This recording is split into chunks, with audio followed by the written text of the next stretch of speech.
Қазақтың мақал мәтелі, казахские пословицы и поговорки. Үшінші басылым, 3-й выпуск. Әйел – қыз, женщина – девушка.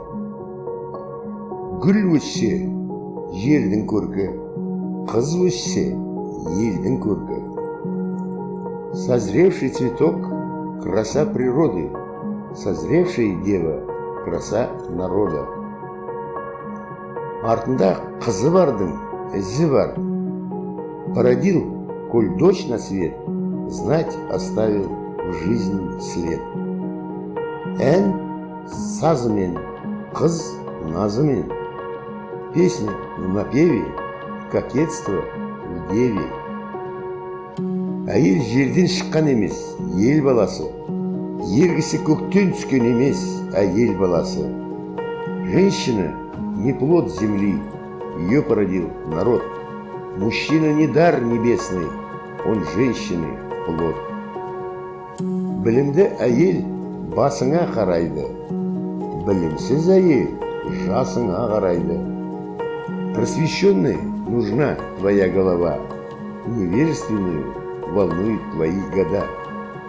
Әйел ашуланса, күші екі көзіне жетеді. Женщина в гневе мощнее молнии в небе. Әйел көркі ақылда, в мыслях женщины краса. Сұлу емес, сүйген сұлу. Не та красива, что красавица, красива та, что нравится. Әйел жомарттық қылғанда, еркек сарандық қылғаны өлім. Там, где женщина проявляет щедрость, а мужчина скупость, там смерть. Әйелдің ақылы көркінде, еркектің көркі ақылында. Женщины ум в облике, облик мужчины в уме.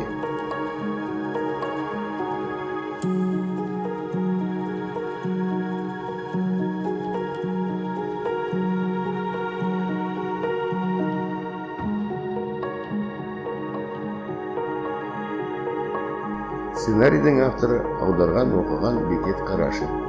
Автор сценарий, переводчик и чтец Бекет Қарашев.